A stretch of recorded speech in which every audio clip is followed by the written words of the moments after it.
All right, it is now 6:30 p.m. and I'd like to call the regular Cultural Heritage Commission meeting of September 21st, 2023 to order. Before I proceed, I would like to take a moment to go over our meeting protocols for today. The South Pasadena Cultural Heritage Commission meeting for September 21st, 2023 will be conducted in person. To maximize public safety while still maintaining transparency and public access, members of the public can observe the meeting via Zoom. This time we'll ask staff to please take the roll. Commissioner Morris, Commissioner Ding, excuse absence. Commissioner Cross, not here. Vice Chair Lopez, Here. Chair Gallatin. Here, You have quorum. thank you. Next, we move on to the approval of the agenda. Commissioners, do you have any requests for additions or revisions to the agenda? If so, would you please raise your hand? All right, seeing no hands raised, I would like a vote of the commission to proceed with approval of the agenda as submitted. All those in favor, say aye. Aye. Aye. None opposed. Okay, thank you. Next is disclosure by commissioners of site visits and ex parte contact for items on today's agenda. We'll begin with Commissioner Morris. Okay, Vice Chair Lopez. Nothing to report. Okay, and I drove by all the locations on tonight's agenda. All right, now we come to public comment for general items that are not on the agenda. Staff, have we received any public comment cards either in person or any commenters via Zoom? We have not received any public comment in chambers. Guest on Zoom, please click the hand icon to make a public comment on matters not on the agenda. And we do not have any public comments via Zoom. Okay, thank you. Let the record show that Commissioner Cross has joined the meeting. Oh, no problem. Next up is a presentation. Tonight we have a presentation on the Slow Street project on Mission Street, and it's my pleasure to welcome our Public Works Director, Ted Gerber. I'm sorry, Matt, I was looking down, I didn't see. Welcome, Ted. Thank you very much, and good evening, commissioners. So tonight we have a presentation about our Slow Streets program, a particular part of it. So our Slow Streets program generally has three components. We have our residential Slow Streets program, which consists of temporary features like paint and tape and delineators that we featured on three different residential streets. And so that's a temporary program. Our hope is to continue that program every year. The idea behind it is that for locations that work, we would eventually incorporate that design into a more permanent feature on those streets. And so right now the program is in effect. We have the equipment out there. We're hoping for some feedback on our survey to see how people feel about the program, and then where can we head next with that program if there's other streets that are good candidates. So the second part of our Slow Streets program is the potential reconfiguration of Mission Street. And the idea behind that would be to create more space along Mission Street for some more open street components. So we already have existing parklets out on those streets for our to expand our sidewalk dining program.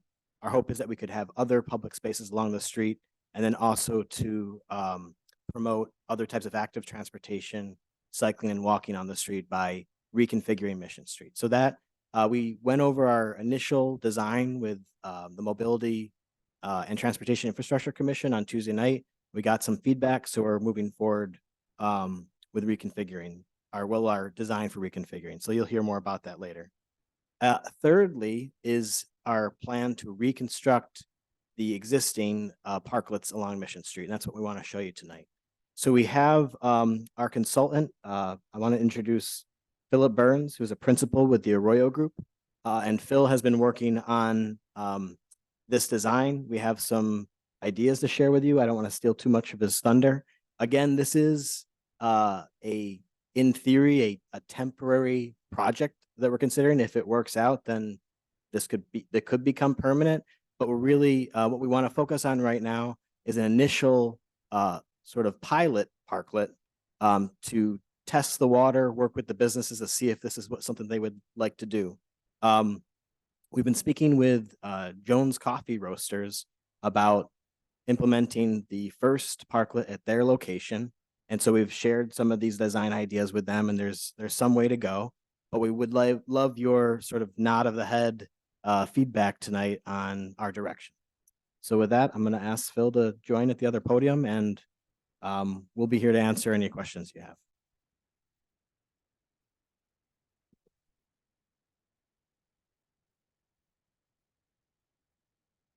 Thank you, Ted. Thank you, commissioners. Chair Gallatin, pleasure to see you again and all Welcome, the Phil. commissioners. We very much enjoyed speaking with you all via Zoom back in 2021 at the an earlier phase of this Slow Streets project, as we all decided on together on some pots to order, which are sitting in the city yard and ready to be deployed. And so we're excited about this opportunity to move forward and really bring Mission Street in a temporary manner, but bring it into something that is can really up the level, and the design aesthetic of what we see going on today on Mission. So, right. So I think I'm going to share the screen for the presentation. Okay, great.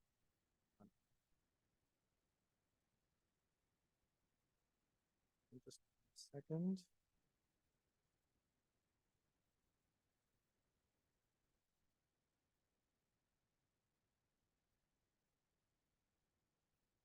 Okay. Well, what we're going to talk about today is a design direction for a test parklet at Jones Coffee Roasters, as Ted mentioned. And as we were going through this design exercise to figure out how parklets can be improved along the street, we had three major goals. The first is to improve the quality, consistency, and comfort of parklet spaces along Mission Street. Secondly, ensuring that parklets enhance the overall experience of the street as a coherent, historic main street for the city. And third, which was the original genesis of this project, was to continue supporting local businesses through their continued pandemic recovery. And more at this stage, now several years through the pandemic, what we're seeing is that the parklets do contribute to a more vital environment along Mission Street. So how do we allow them to continue doing that, but do that in a way that is, again, complementary to the design, that is harmonious, that is safe, etc. And so what we want to do today is I'm going to share with you this design for a new parklet module. And really what we want to do with it is not necessarily have everything perfected at this point. We just want to get it in as a test.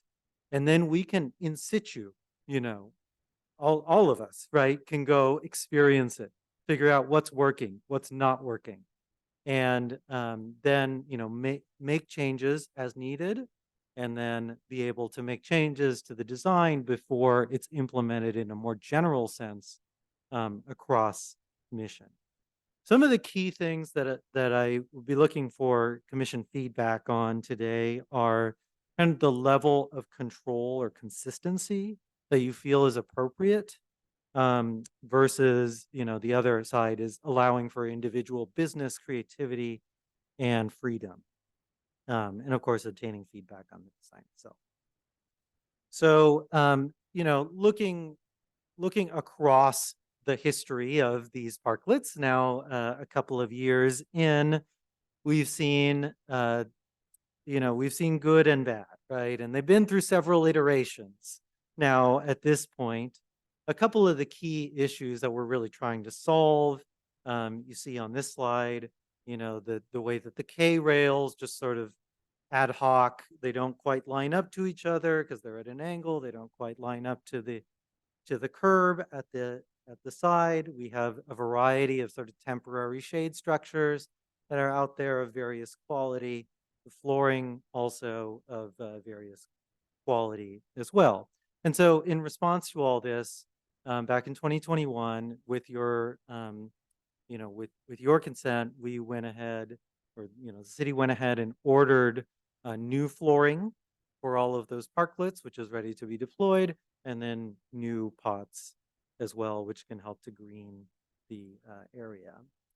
And I do want to say that despite some of the critiques that we can make on these temporary pandemic parklets, the overall impact is also stunning, right? It also, as this picture shows, really helps to, picture from last year, really helps to enliven activity along Mission. Okay, so I'm going to get into showing various views then of the proposed design that we have. I want to focus on the exterior elements of the parklet, because we think that those elements, if you look at it here in a more linear direction along Mission Street, those are the elements that really will define what the street is generally. Those are going to be the most visible elements from the exterior, and we believe are the elements that should be consistent then across all parklets, leaving much of what happens on the interior of the parklet then more up to business discretion, personalization, etc.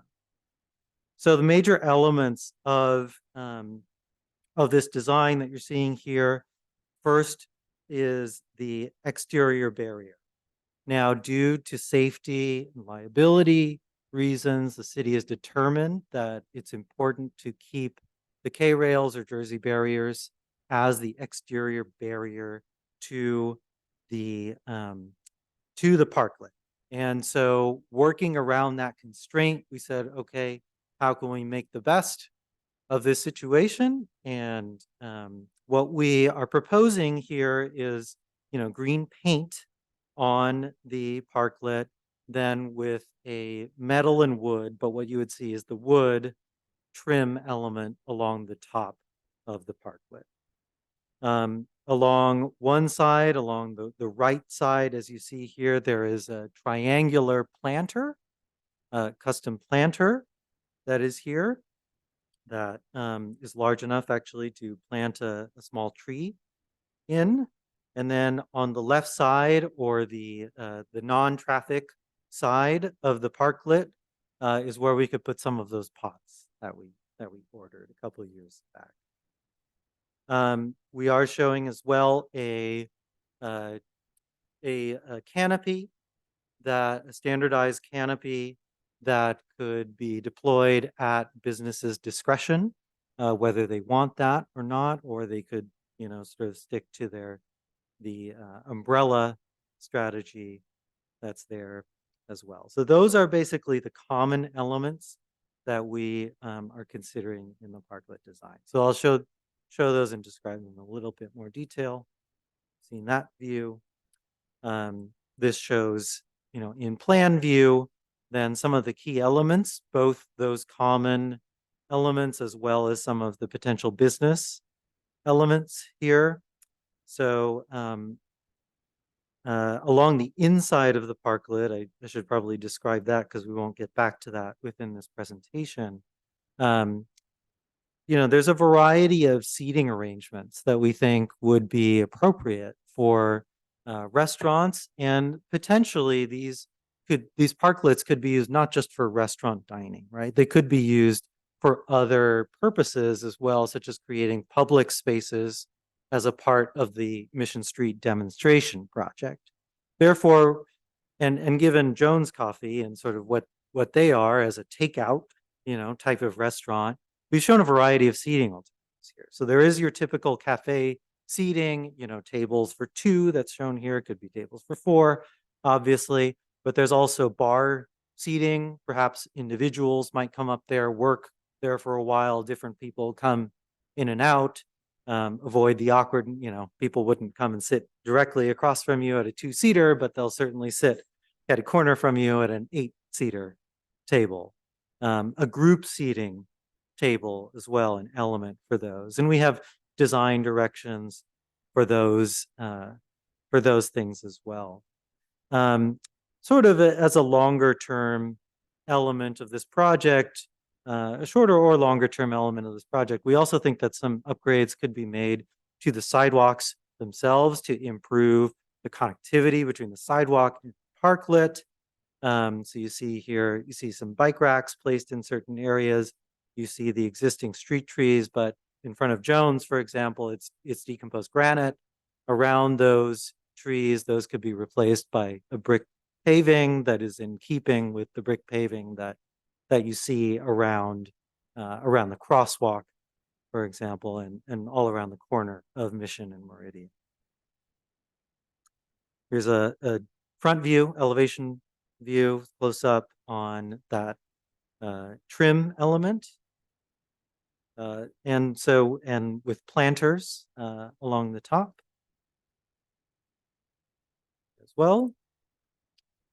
Two different options with it that we thought could be, at the discretion of the business owner.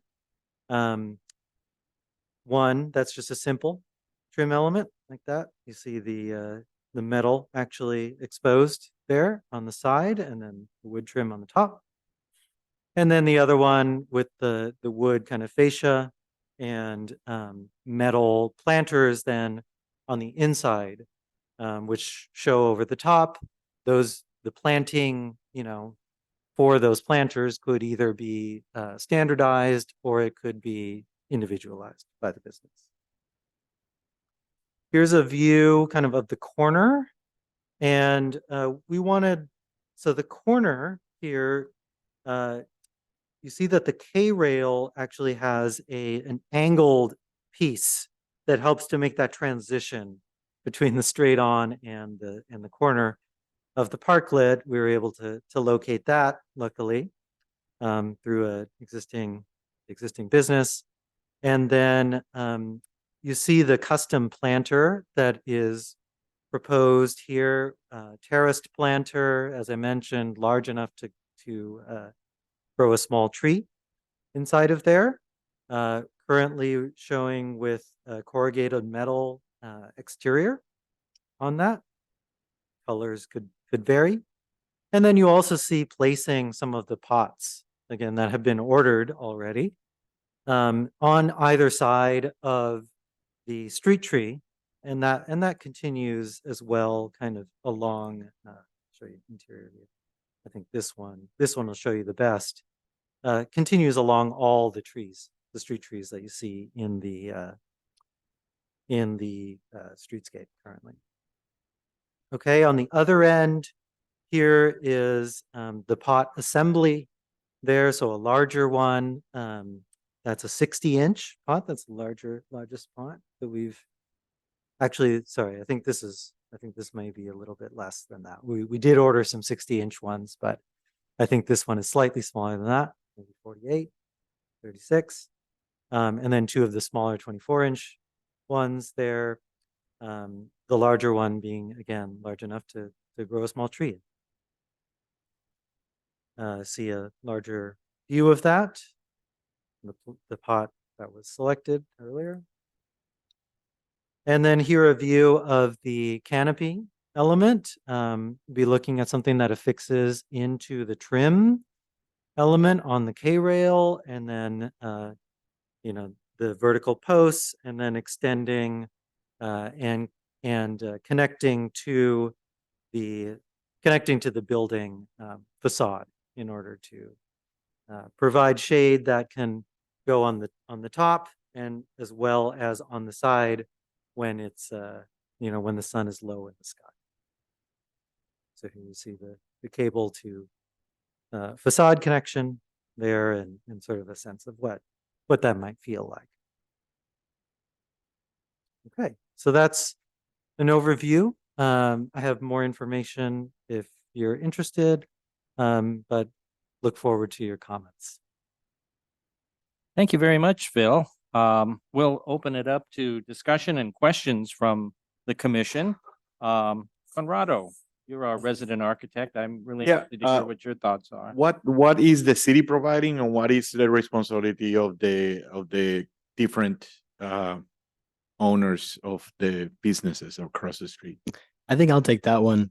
So that through this process of basically working with this first business, we're trying to outline, and the Arroyo Group has basically built a matrix for us about what responsibility would fall on who. Generally, what we're thinking right now, and this is proposed because this would be part of a permitting program, is that the city would be responsible for the parklet flooring, which we've already ordered, and that transition to the sidewalk. The railings that basically protect people within the parklet flooring area. The K rails.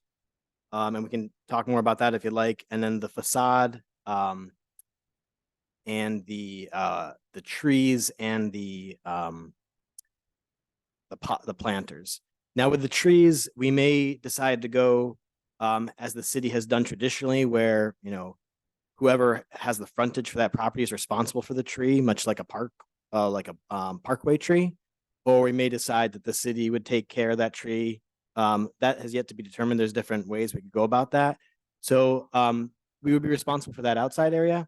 Now the inside area, just like Phil had said, the furniture itself would be the responsibility of the business owner. However, our expectation is, as part of Arroyo Group's scope, is to develop a set of style guidelines that they would follow. And that's, part of that communication process with the different businesses about what should be a commonality versus something that should be more unique to that location.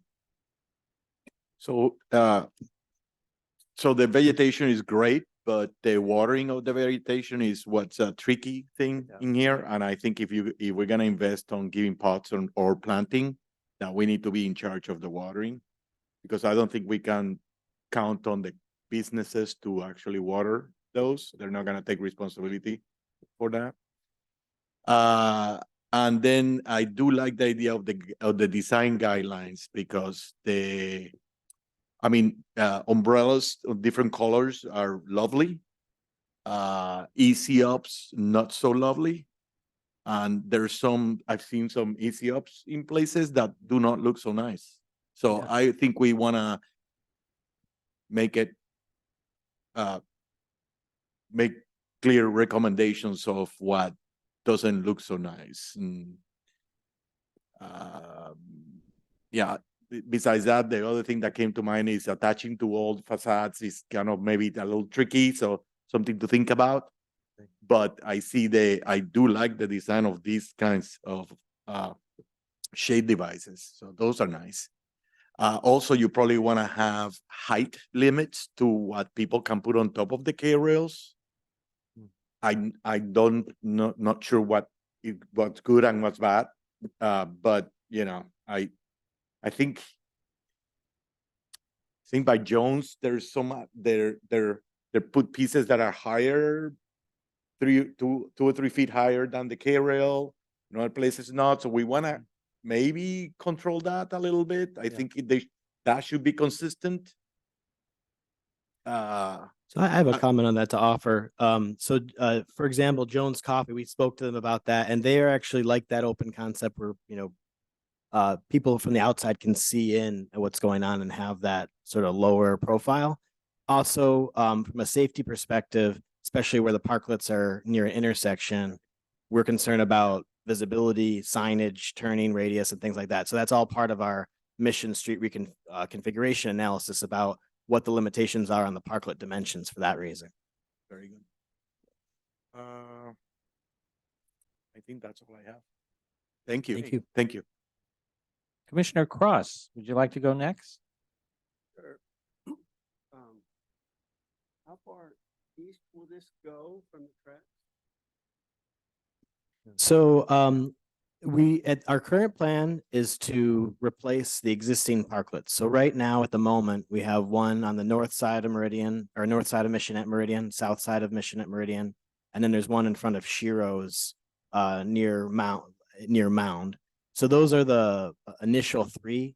We're planning for maybe 2 more public space ones at different locations that wouldn't necessarily be in front of a restaurant, but might be in front of an amenable business where there could be like a seating area or, a public art piece or something like that. So the idea is to go from Meridian to Fair Oaks. I just have one more question. I saw in one of the photographs the pots, and in that couple of those pots were planted in what looked like cactus. Yes, I just think we're very cactus is open. not a good idea Mhm. when people are going to be perhaps playing out their kids and Right, just right. asking for a lawsuit, I think. Yeah. And so I think the plant should be less harmless. Understood, Commissioner. Would certainly welcome the comments of the commission as well as to the planting palette that we've shown here. I have more information on the species if you're interested, but we're very, very open to, what the commission feels is the appropriate aesthetic for the area. All right, thank you, Commissioner Cross. Commissioner Morris? Just a couple more things. Ted, did you say the canopies and the posts that are on the K rails are the cost of the business owners, or the city would provide those posts at the K rails? Um, And or the cost of the canopy? Sure. So we expect that the city would take responsibility for the wooden facade that caps the K rails. If it's a planter type of topping that has yet to be determined. When we talked to Jones about this, for example, they had built their own planters. And they really liked, they first off, they had put a lot of effort into that. And number two, they liked that aesthetic. So we think that in order to gain that uniformity across the corridor, we do think that the K rails need something. And so we would probably take that responsibility. If the business wanted to extend it to say something like a planter, that might be something that we'd have to negotiate with them. But you would anticipate paying for the K rails, the painting of the K rails and the top of the K rails, but not maybe a post for a shade structure? Oh, I see what you're saying. Likely not. Like we would definitely have to work with them in terms of the shade structure and affixing it to their building. That would be something they would definitely have to come into. Just to offer, Jones is a advocate of the umbrella approach and not necessarily the shade. And it kind of goes along with their viewpoint that it should be more open. They don't want it to necessarily be concealed because those shade structures have the added benefit of providing like a horizontal blocking Yeah. for when the sun sets. That's mainly gonna be for where the sun comes. So Exactly, on yeah. west facing is gonna need some shading that's more horizontal. But you also, I would think that in the guidelines, you want to have a consistent treatment for possible posts. Yeah, so it wouldn't be So- them that installs it. Like it would be likely that us to work with installing the post, but as far as cost sharing and then the fastening it to their building would definitely have to, that would be a sort of an area where we'd have to come together. The K rails, does the city plan to buy them or rent them? So we presently rent the K rails that are out there. Over the last few years, I think our cost is at somewhere close to 100,000 for the rental. We think that in the long term, it's cheaper to buy them. And so we'd probably take that approach. Plus we get some new ones. Phil pointed out the importance of those transition pieces, that tapered piece on the end and the corner piece to make them look nice. So that would be our approach. Because if you remember, moving those things around is a nightmare and it's expensive and it takes a crane and whatever. When you look at that Edward Cobb building, for example, is now vacant.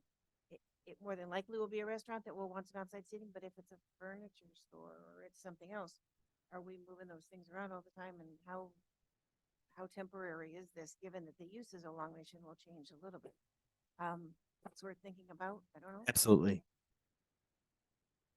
And then the painting, obviously the K rails are what they are, but a painted K rail is better than probably not painted K rail, but a consistently painted K rails is much nicer than a chipping painted K rail. I mean, there's got to be some ongoing maintenance to keep these things looking decent, because I think Bernardo's point about the consistency and yours is super key to not making it look like it. Yeah, and that's, that goes hand in hand with owning them. And, whether we're basically touching them up with some mortar when there's a chip here and there. Obviously, if they're impacted, which, the hope is that doesn't happen, there's a there's a life for, a life cycle for a K-rail. But yeah, that type of minor cosmetics we'd be responsible for upkeeping. No, I like that. I like the idea, and it's a nice idea. It's just gonna have to be a teeny bit flexible, Yes. obviously, given that the use is. Mr. Chairman, one more Yes, sir. question occurred to me, Mhm. which if a water main was to break or something, is that being taken into consideration, or there's gas pipes under there, I'm sure, and the infrastructure below, is that being taken into consideration what's there in terms of placement or? It is a concern. We largely, we don't have, pipelines running in those locations. They're usually pushed more towards the center. As far as, we're trying to position them in such a way that it doesn't impact like a catch basin. And so that won't be an issue. On that point, the flooring themselves are designed to allow, things to, for stormwater flow to run through them freely. But it is a good point about, looking at the utility, mapping. There is some major infrastructure in that area, but most of it is on, Meridian. It might be worth noting as well that, all elements of a parklet are removable. All parklets are, in a sense, temporary. The only real permanent solution would be to pour concrete, extend the curb out. So they can always be removed or moved around. And we don't go to that solution because the city is not ready to there's bigger implications, I assume, on the parking and designs and regulations that prohibit us from. Well, that's a good segue, Mr. Vice Chair, to a question I wanted to ask, and maybe Matt and Ted and Phil, all of you. Can you speak briefly to how the Parklet demonstration project fits into our soon-to-be adopted downtown specific plan goals? Sure. I can speak a little bit to it. As far as the, and we've spoken with the, community development department on this. As far as the goals go, like, we're associating this with a lot of the open street concepts that are, part of the general plan goals. One of the advantages of this being temporary is that if it works, we can plan for more permanent infrastructure in that location. If it doesn't work, we can simply move it around. So that really goes hand in hand with the planning for Mission Street in general. What we're looking at is reducing it from a 4-lane street to a 2-lane street. As far as the development goes,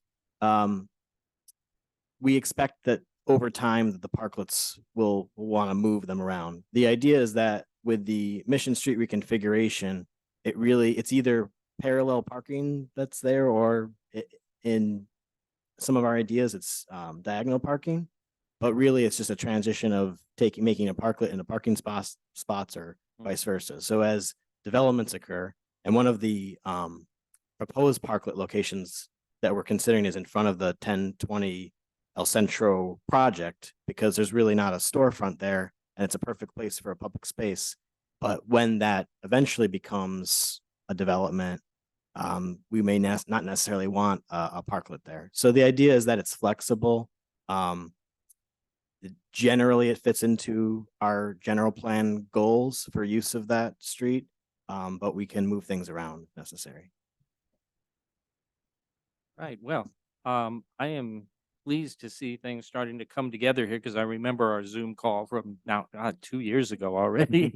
But it's great to see the progress that's being made here. I think one thing that really resonated with me in Phil's presentation was talking about the consistency of the street side of these parklets. When you're traveling down Mission, either as a bicyclist or a driver, you're experiencing these spaces in sort of a transitory way, as opposed to a pedestrian walking on the sidewalk where you're much closer to the seating. You're going to engage with that space more directly than you would be in a car or on a bicycle. So I think, visually, it's important to maintain a consistent look on the street side. And, because I think, to do otherwise invites distractions, which could have safety implications. I think you showed a couple options there with regards to the metal and wood treatment on the top of the K rail.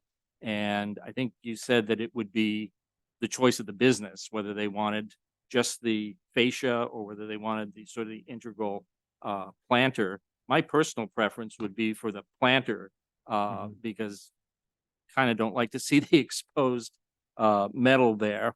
And I think if we could get consistency among the parklets on that exterior treatment, that would help again to unify it visually. I think you're right on target in terms of trying to seek uniformity on the street side, but allowing for a little more individuality on the sidewalk side.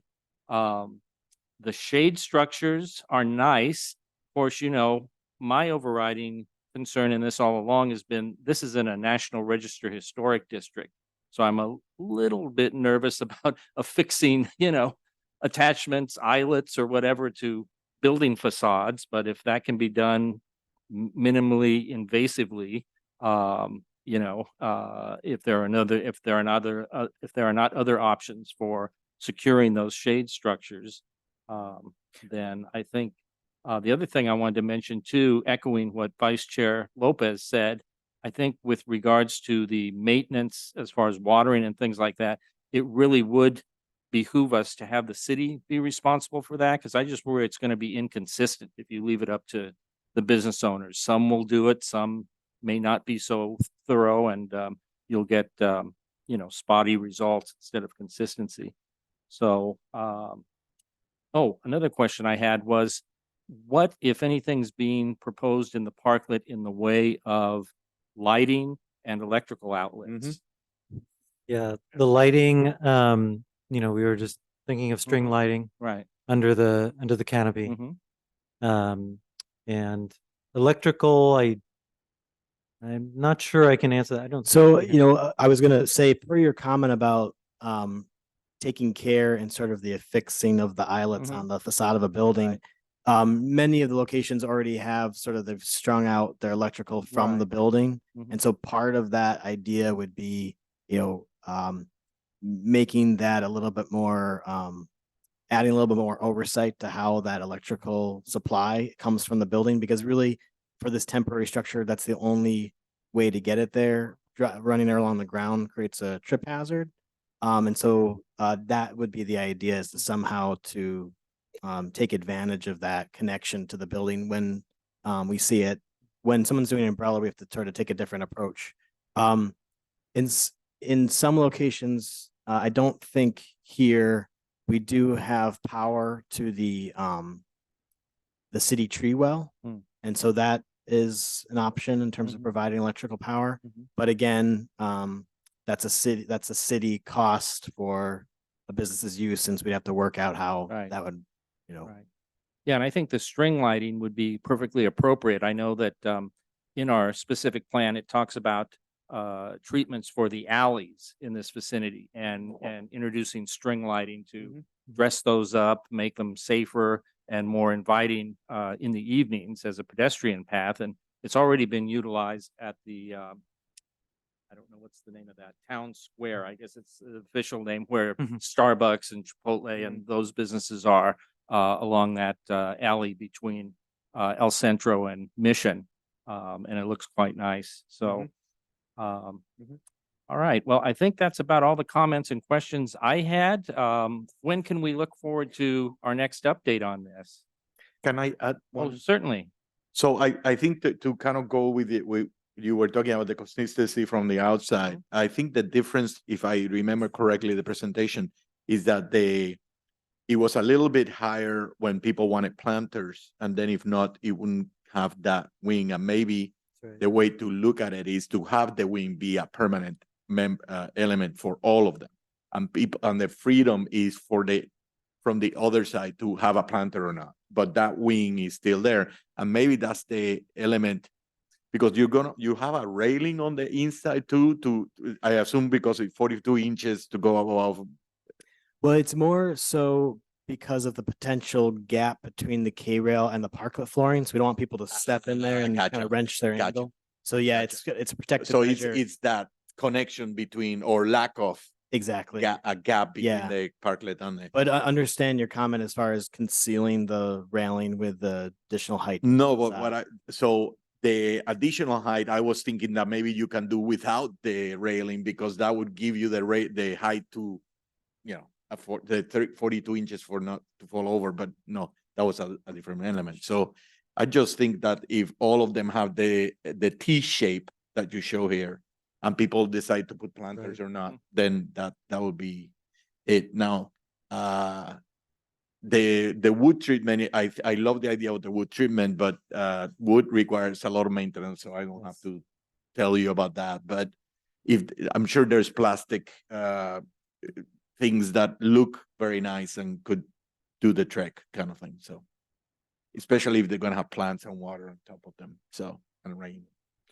That's it. Thank you. Ted, can I go back on one question? You said this, you're rolling this out as a demonstration, that there's gonna be one in Jones and then one at Shiro or something? Well, our thought was, so we engaged with Jones already because it's hard to sort of show this and be like, this is what it could look like, and then you get into it. And so our thought was, number one, to work with Jones first, because I'm sure we're going to learn a lot in the implementation, just the construction and what is going to actually work. And they've been very flexible and cooperative in terms of that sense of it. So our idea was to build Jones out first and then work with the other businesses about what may or may not work with them, and then take the lessons we've learned from Jones from that. And so really the next step is to finalize how this would work for Jones. Whatever elements that we don't already have purchased, like the K-rails and the facade, we would have to go to our council to get appropriated and actually purchase. And then we build it out. We have most of the components already For that one. for that one. And then as that would be the pilot, and then work with the other locations to see, like, what do you like about this? What's working, what's not working? How can we configure yours? We feel like that's the most efficient way to do it versus sort of rolling it out for everybody and then having to adjust. Yeah, no, it's gonna be a little bit of a logistical. Yeah. nightmare. Yeah, absolutely. Especially since on the south side of Mission, we're not exactly sure what the extent is. Right now, there's the one in front of La Monarca, and then there's the one in front of Aro, and there's parking in between. And the question is, do we preserve that? Do we extend? How do we handle that? We really have to engage with all the businesses in the middle. Jones is fairly easy because it's right there on the corner, and you can do it right in front of The them. south So side isn't gonna be as easy. And the minute we see how nice Jones looks, that's gonna look even worse than it already does, which is. yeah, that's the transition. If you And could, yeah, if you could vocalize, if you could tell everybody what the timing is and tell everybody it's a pilot and you're working on this, it's the first call you're gonna get is from everybody complaining about. Yeah, and then is that gonna be 2 years behind? And then if a new business comes in and they want to do it, do they have a year-long process to file an application to buy the stuff and get the city to put, sure. And what makes the timeline a little bit more fuzzy is working with the business themselves. Obviously, we don't have them have any downtime as far as their use. And it does take, us to install. So even with Jones Coffee, we talked about, maybe coming in with the flooring and then pull in the K-rails, because we don't want to, shut them down for a week Yeah, to do yeah, the whole thing. yeah. So the timeline is quite flexible as we try to roll it out, but we would like to do this, we're starting this now. We don't want to wait to develop the reconfiguration of Mission Street in order to roll this out. Right. And Sure. you're anticipating doing this before the end of the calendar year, right? If it's the Yes. Jones one? Yeah, Yes, yeah, good. Well, I would encourage you Yeah. to do it just to get it started, but Yeah. that's the it's gonna plan. be a- Yeah. Team sales is gonna watch it. everybody else. Anyway, Yeah. no, but I applaud you guys doing this. Good luck. Perfect. Thank you. I just remembered I had one other question regarding one of the design elements. I think one of the slides showed planters on the interior of the parklet that were corrugated metal. when I look at that, and the corrugated metal, to me, it's kind of an industrial aesthetic. Mhm. That wouldn't be necessarily my first choice for a district like this. Were there other alternatives considered for those planters in terms of different materials? Do you want to speak to that a little bit, Phil? Well, we have been using galvanized metal, galvanized steel on other elements here, such as the little planters that are above the K-rail, trim element Yeah. and that's another option as well. I'm sure there are others, and Mhm. I myself am not the It design wasn't clear to me professional. from the illustration that those ones sitting on top of the K-rail were steel. Mhm. I couldn't really tell, or assume what material they were. But clearly the way it's rendered there, that's a corrugated metal that's being used Yes. for the lower planters. And Do you really have the any purpose of that is that because that's kind of an unusable area because it's triangular shape. Our parklets are fixed dimension already built and, prefabricated. And so like there's various options we could do with that area, but this was a nice look and fill for this particular purpose. Yeah. Yeah, I don't have any objection to the use of it as a planter. I think that's as good as use of any. Just more was a question or concern about materials. Mhm. All Certainly, right, we can study others. commissioners, any other questions of these gentlemen? Nope. All right, well, I want to thank you, Ted and Phil, for all your work on this. Again, it's really great to see things starting to come together. And we look forward, what do you think, Ted? November, maybe December? That's our target. Okay. Yeah. I mean, we're still trying to figure out costs so that we can make sure we have the budget and then order and install. Great. So Okay. We'll be Good looking luck. forward. Thank Thank you. thank you. Thank you so much. All right, next up is our consent calendar items. Items listed under the consent calendar considered by the Cultural Heritage Commission to be routine in nature and will be enacted by one motion unless a public comment has been received or a commissioner requests otherwise, in which case the item will be removed for separate consideration. We have two consent calendar items tonight. There are two sets of minutes from the regular meeting of February 16th, 2023, and the regular meeting of March 16th, 2023. Staff, are there any speakers on Zoom or in person that would like to speak on a consent item prior to taking a consent motion? There are no speakers for this item. Okay, thank you. Commissioners, are there any items that you would like to pull from the consent calendar? No? Staff, I would like to pull the 2 minutes, because I just have one correction to each one of them.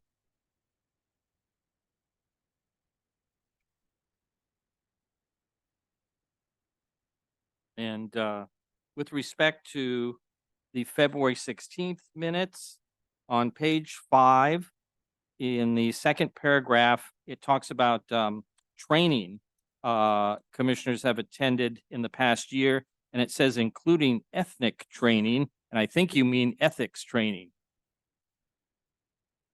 So if we could make that correction. And then on the March 16th minutes, on page 7, on the first paragraph, under comments by staff, Planning Manager Chang reported that landmark number 59 for the Clark House at 534 Arroyo Drive, actually the name is the Cox House, C-O-X, Cox. So I would now entertain a motion for approval of those two sets of minutes with those corrections. Motion. Make the motion to approve the meetings with the additional comments. Okay, do we have a second? Okay, motion and second. All in favor? Aye. I wasn't there, Oh, okay. so I don't think I can vote, right? For both of them? For both of them. Okay, then. I just saw it on the minutes. I'd so. recommend you abstain then from the voting. Okay. Very good. So I guess I did the motion, so I don't think I can make the motion. Oh, were you not here? That's what he said, yeah. Matt, procedural question for you. Which one were you not here for, Chris?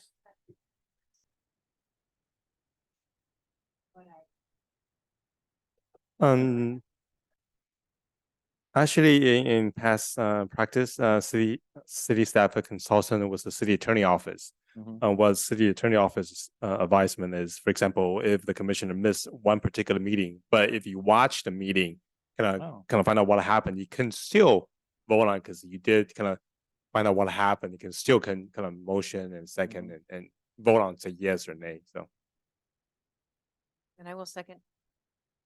Wait, We, You have to make the motion. I'm gonna make the motion to approve the minutes with the corrections. okay. Do I have a second? Okay, all in favor? Aye. Opposed? None? And motion passes. Thank you. Okay, we have one item on tonight's agenda, which is a continued item from a prior meeting, and that's 1808 Diamond Avenue. It's a certificate of appropriateness for a 1,395 square foot, two-story addition with a 380 square foot rear balcony to an existing one-story residence. And this item was continued from our regularly scheduled July 20th, 2023 Cultural Heritage Commission meeting. To present the staff report, we have Braulio Madrid.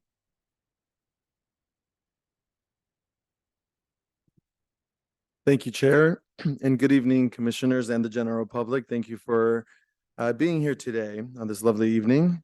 I will be presenting to you item 5, project number 2449 COA.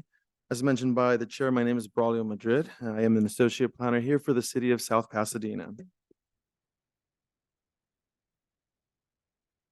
The property is located on the east side of Diamond Avenue between Spruce Street and Pine Street.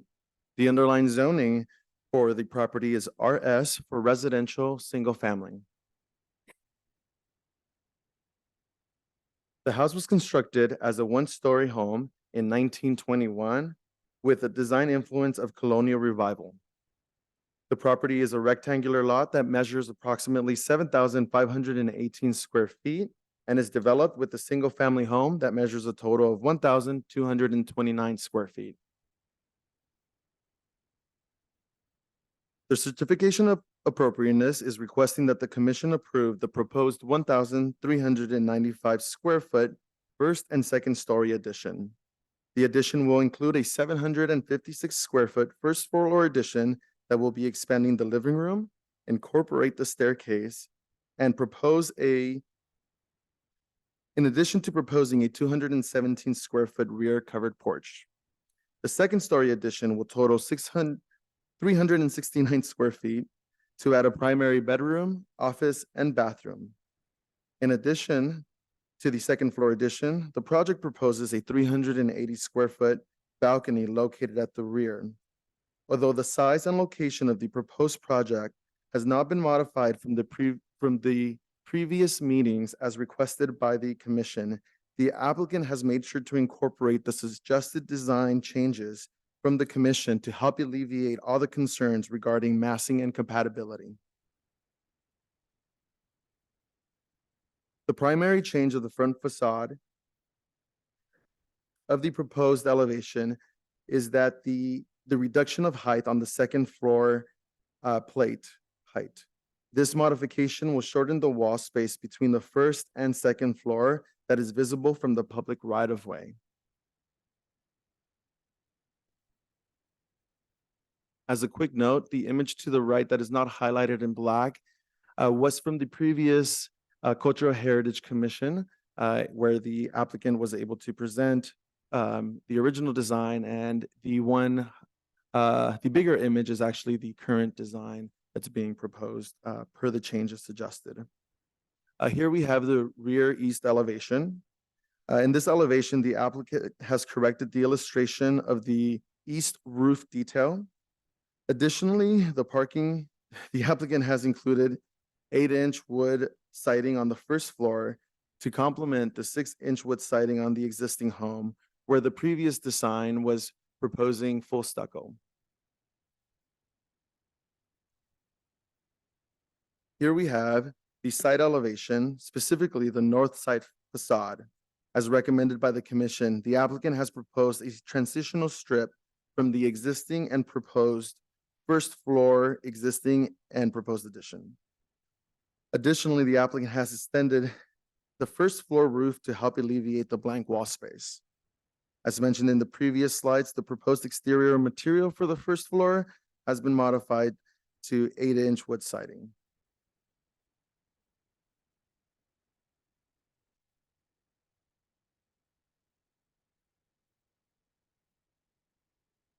The last elevation, which includes the largest number of changes, is the south elevation.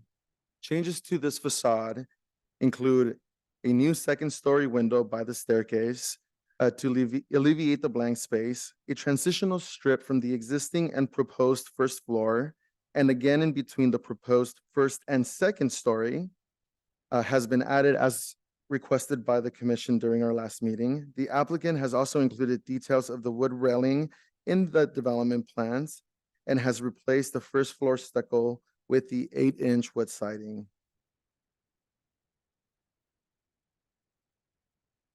Another recommendation by the commission was to include 3D models to help visualize the massing and scale of the project. The applicant has included these models, which you will see have the correct illustration for the first floor roof extension, as well as the deck and lower patio cover.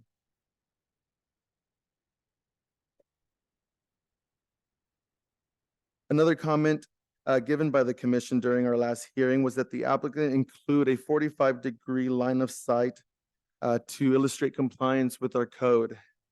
As you can see here, the addition is set back over 80 feet from the property line, exceeding the minimum requirement. The 45-degree angle shows compliance with the code, while the highlighted yellow area would give you an estimated view of the addition from the proposed, from the 6-foot height of the public right-of-way.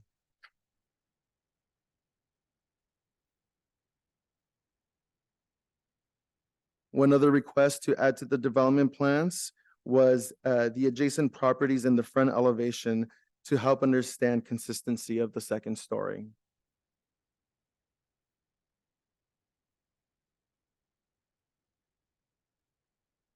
This slide features the proposed building materials, including the discussed 8-inch new wood siding on the first floor, stucco on the second story, the roof cedar shakes for the roof, and the colors that will remain consistent with the color pattern of the existing home.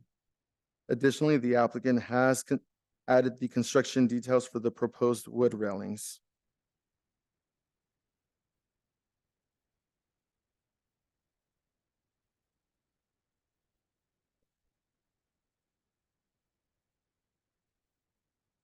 The applicant has demonstrated compliance with the applicable development standards, including but not limited to the FAR, lot coverage, setbacks, parking, and building height.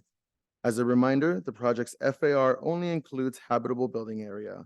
Other accessory structures, such as but not limited to the proposed deck, a porch, or an existing detached garage, are not included as part of the FAR calculation.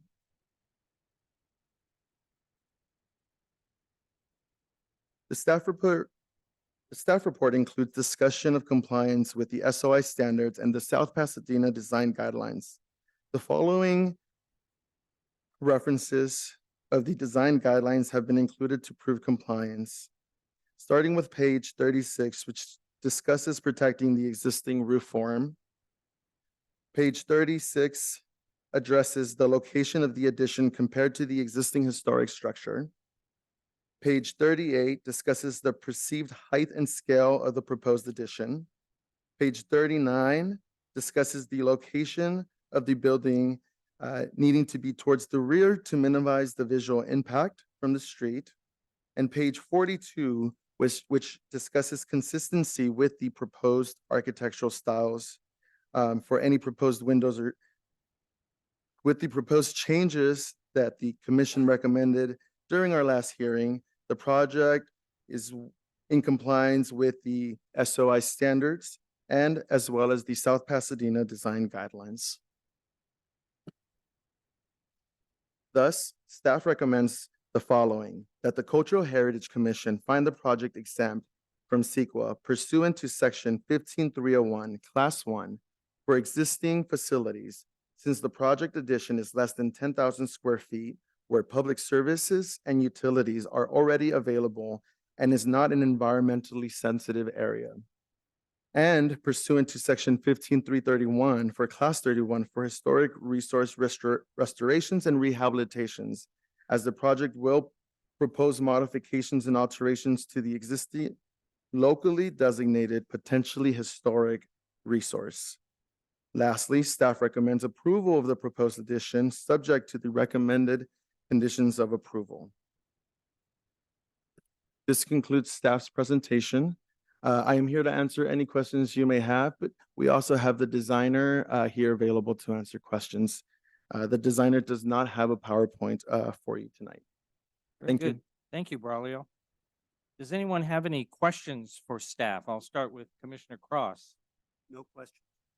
Commissioner Morris? Vice Chair Lopez? Just one question, Braulio. On page 5 of the staff report, figure 2 shows the rear east elevations. And my question is, when I look at the new design on the left, it appears that the finished grade is much higher than well, let me rephrase that.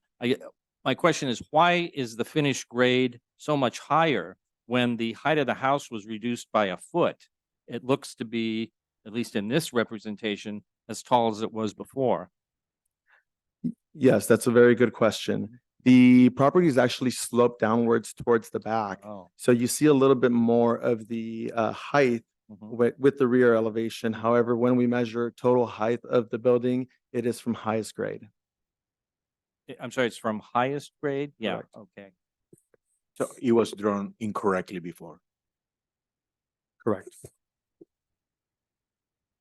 All right, well, that concludes the commission's questions, and you said the applicant does not have a presentation. So there may be items in the staff report and attachments that we may have some questions for the applicant. So that being the case, let me start this time with Vice Chair Lopez. Do you have any questions for the applicant? No questions for the applicant. Okay. Commissioner Morris? I have one question. Maybe it's apparent, but I didn't find it. What is that transitional strip thing made of? So it's just a wood trim. We actually drove around South Pass and just kind of looked at everything. That seems to be the consistent, if it's not a break with like a roof or something, seems to be like a white trim kind of thing. We're matching all the trims. Oh, the presentation, but that's what we're using. Is it Just a wooden, flat? yeah, Just just a flat piece of thing. wood Yeah, that like is- a fascia board almost, Would be colored what color? Different than the siding and the, as the railing. Yes, so white. it would be white. Yes. Oh. Consistent with the railing of the balcony and the porch. Okay. I'm sorry, sir. Can you state your name, please? Oh, Kenneth Rojas. Thank you. Anything else? No, that was my, Okay. Commissioner Cross, any questions for Mr. Rojas? Okay. Well, Mr. Rojas, welcome. Glad you could join us for this meeting. I want to thank you for some of the changes that you've made here in response to our comments from the last time this project was before us. Among those changes that I appreciate is the change from the hardy board to actual stucco being proposed on the second floor. I also appreciate what you've done on the north elevation to introduce that roof there, again, to try and address some of our concerns about blank walls. And, you know, there were other, the change in the roofing material is appreciated. There are still, though, some things that are concerning to me. Commissioner Morris touched on one of them, which is the transitional strips. Of course, these plans are reduced, so I couldn't put a scale to it, but what's the width of those 12 strips? inches. Oh, 12 12 inches. inches, yeah. Okay. Yeah. To my eye, they look a little overwhelming, and maybe it's just because they're shaded in these drawings. You know, I think what they're separating here is one section of the home that has 6-inch siding Material. and one has 8-inch siding. So I'm wondering if that transitional strip, which I think it's appropriate to use a transitional strip there, couldn't be narrowed down somewhat. It just seems excessively wide. Essentially half. Well, 6 inches, I think that would be, So wanna keep I echo and if I Yeah, can add to absolutely. you what you're saying, and you let me know what you think. I think there's a lot of craftsmen that have what we call the belly band, yes. and those are 12 inches, and those are, those kind of make sense. It's when it turns vertical that looks a little right. weird. So, that's what is, I've never seen a belly band turn vertical. So then, I'm not sure how you do that. Obviously, yeah, I think the simpler way is that they should not be the same thickness. Mhm. And I'm not sure that I'm not sure that I've seen it used together this way. So, The horizontal belly band, the width is 12 inches. That looks fine. but well, it's the vertical- I'm just saying where I've seen it No, before, okay. and this is not a craftsman house, so it doesn't have to apply the same way. I'm just saying where I've seen it Yeah, before. and the reason I say no is because you have a transition point on the south elevation where the horizontal intersects the vertical. Yes, 90 And, degrees. if you're going from 12-inch on the horizontal to 6-inch on the vertical, that might look a little odd. So yeah, I'm not quite sure what the, Well, then they transition from horizontal to stucco at the Stucco, top. mhm. So that's where the horizontal Mhm, belly band is detail. mhm, It comes from to make Mhm. that transition. But I certainly agree with you. They don't need to be the same width. right, Usually they're just 4 to 6 inches, and that's all you need. And actually, they want the color on both sides, the wood side should be the same, and I think it should also be the color of so that it kind of goes away. It's just an element, but the color is the same as the body of the home. It should not be a trim element that you accent like a trim around a window. That might be different from the body of the house. Is what I'm trying to say. Oh, yeah. Thank you, Vice Chair Lopez. You said it much better than I could have. One thing I wanted to point out on the elevations generally, and this is a comment for staff, in this project, and I can't really recall another one like this, where we've accepted elevation drawings without the exterior materials being fully rendered. In other words, there's these patches here and there, with a little note saying stucco or 6-inch wood siding. I don't think it does justice to the designer's intent or to the commission's review of his design to represent it like that, because obviously that's not how it's going to look in reality. So it's just as a matter of practice, if we could make it a policy to make sure that when we accept elevation drawings, that the exterior materials are fully rendered on those elevations, that would be very helpful. The railing with some verticals and no verticals also is a little odd. Yes. So it almost looks like it's got verticals and then Mhm. glass in between or something. Mhm. So Yeah, one of the comments that we had back in July, and now I'm looking at the north elevation, was there was a large expanse of blank wall on the first floor. This would be the area sort of below the proposed balcony. And that's still there this time around. And so I'm wondering if there's anything can be done to introduce maybe a window or two. Which elevation? This is the north elevation. elevation. Side elevation. Yes. Mhm. yeah.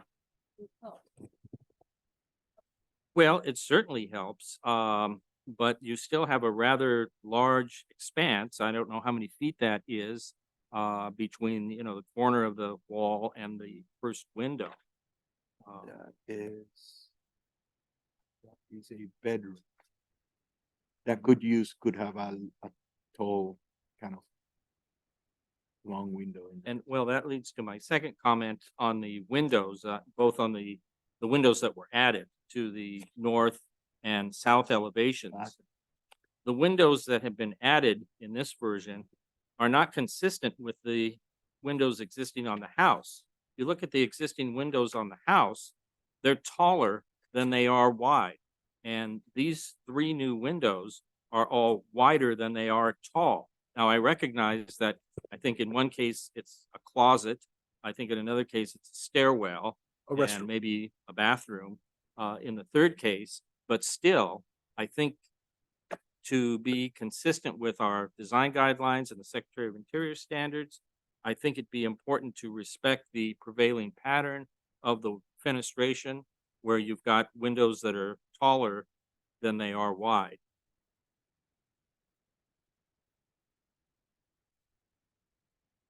So the existing windows are being replaced? No. Okay, so No, these were windows he had added in response to our gotcha. comments last Got time. it. Next, I'm going to turn to the east elevation, which is the rear of the home. And I made this comment in July, and honestly, I don't remember what staff or your response was, but why is it necessary to have such a humongous balcony on this house? So, yeah, that was just strictly based on the structural engineering aspect. I see. So it just lines up with the exterior walls. So to avoid any Mhm. costly beams kind of things, Sure. kind of rest that, we Mhm. just kind of extended it out. Mhm. We just based it solely on that. Okay. Because you have another 7 square feet of floor area before you hit your maximum FAR, you know. Well, and yeah. I'm sorry. That's that is the oddest one, is that this element, the element that kind of protrudes out, that which Yeah. you would usually have a nice kind of roof, and it would Mhm. articulate. Yeah. That little roof would articulate from the other elevation, and you kind of add that it's broken by having a deck on top, which is kind of a waterproofing nightmare kind of thing. I'm not sure. I I'm mean, gonna how you, have some- how you, how you have a part of this that is roof that's, I'm going to have some more comment with maybe a possible solution Okay, here in a minute, but I just wanted to note also one error on sheet A-3D1 down at the bottom where it Mhm. says west elevation. That's actually the east elevation. yeah. And now I'll come to what I consider the most substantive comment. And again, I really appreciate, Mr. Rojas, your providing us with the 3D Mhm. As requested. isometric views here. Very helpful, very much easier to conceive what the issue was we were trying to articulate in July, when I think I used the term inelegant to describe the transition between the old and the new. And what I see in and now I'm on sheet A-3D2, looking at that southeast perspective. Yeah. I still see that transition as very problematic. And so, and Conrado, this is where I'm going to look to you as our architect to tell me if I'm on the right track. Yeah. Is it possible to pull that 2-story mass further away from the existing house and reduce the balcony area in the process? Now, I think the existing house suffers from having an odd kind of roof to begin with, doesn't make for an easy transition. Yeah.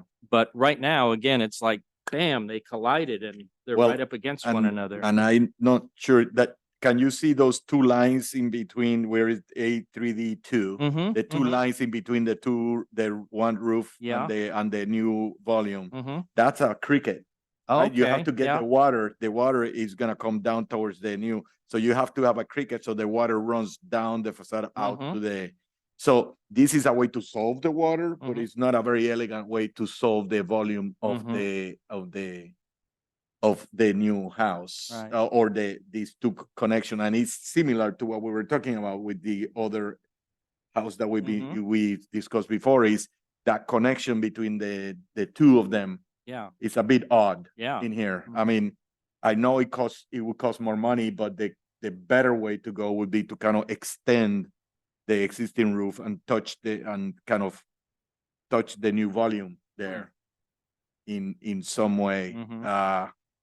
That would be, I think, the more finished way to do it, Mhm. but I mean, it costs more money and everything else. Mhm. So yes, you have a good idea. It's not a great,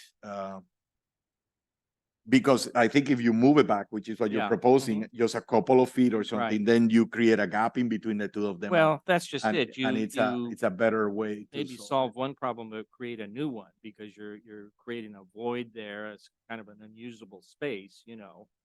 Yeah. Yeah, well, you create a new one, but that you can also solve, Mhm, right? mhm, So if I had a gap on the roof, then I would continue that gap on the elevation so that it clear. And if we're not talking, it could be 12 inches. It could be but Sure. an element that kind of really separates the two pieces. Mhm, mhm. And at that point, then I would say, then this could be a whole plaster stock of top to bottom because you created a transitional piece from one to the other. But yeah, I mean, yeah. But I don't know, maybe it's just me. I don't know if my fellow commissioners feel that strongly about that particular issue, but that was certainly, I think the one nagging, issue that I still had with the project. Again, I appreciate all the other changes that have been made Yeah. to address our comments, so. Yeah, and I certainly appreciate lowering the plate the way we talked about. Mhm. So that certainly helps. That certainly helps. So we appreciate that. We appreciate that move. Yeah, yeah.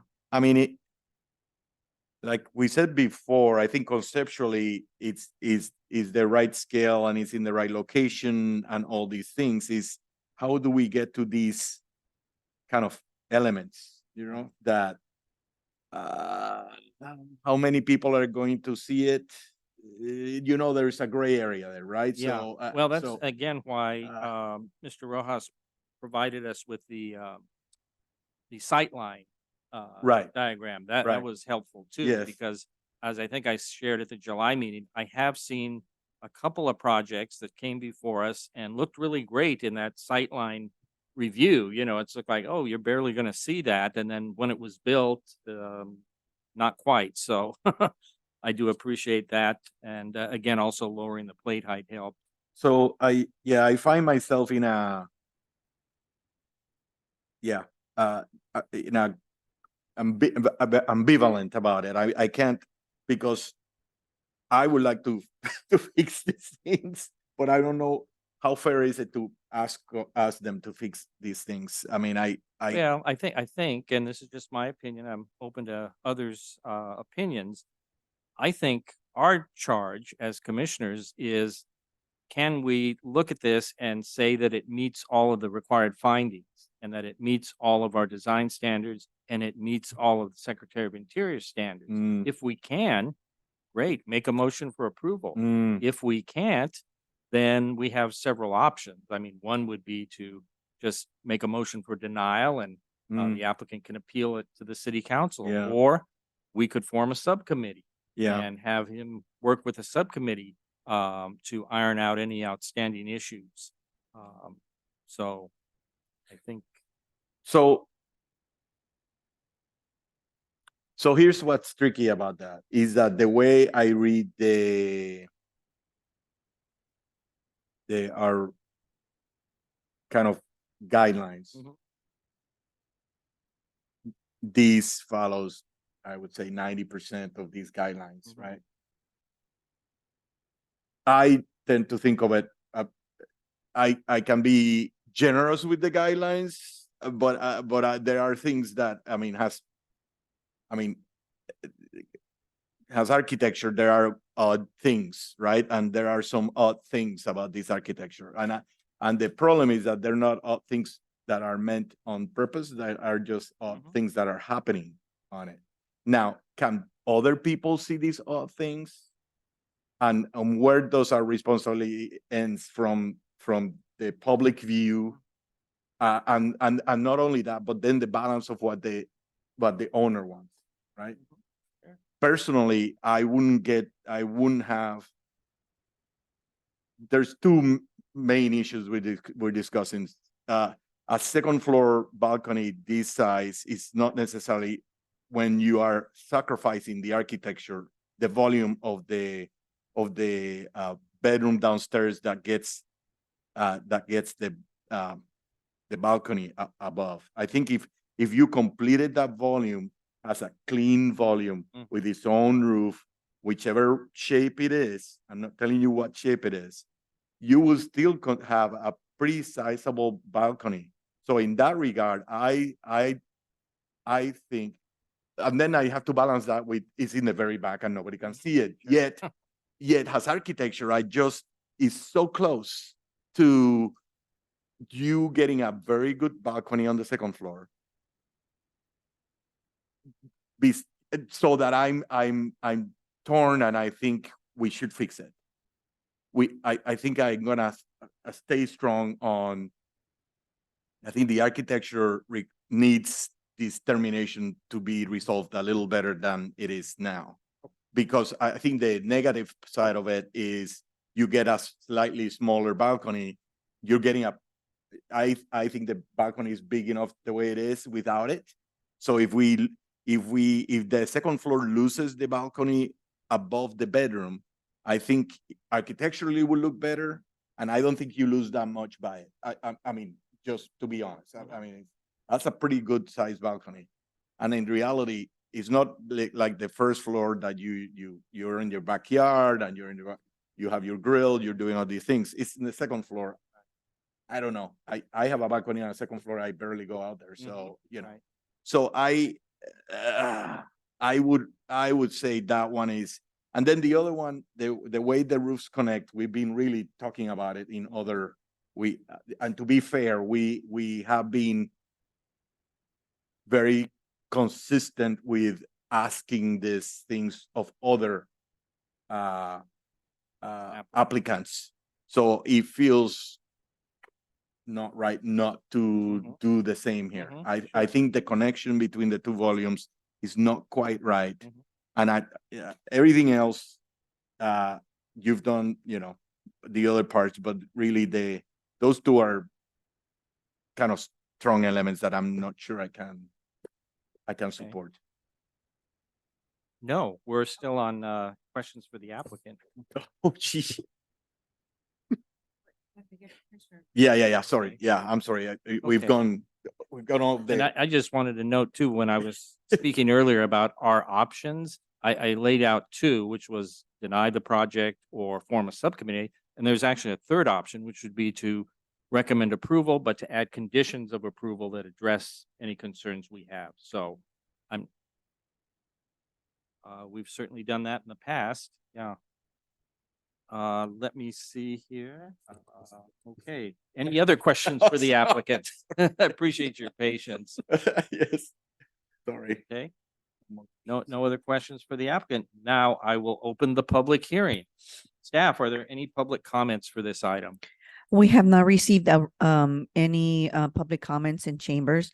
Attendees participating on Zoom, please click the hand icon to make a public comment on item number 5. And we do not have public comments via Zoom. Okay, great.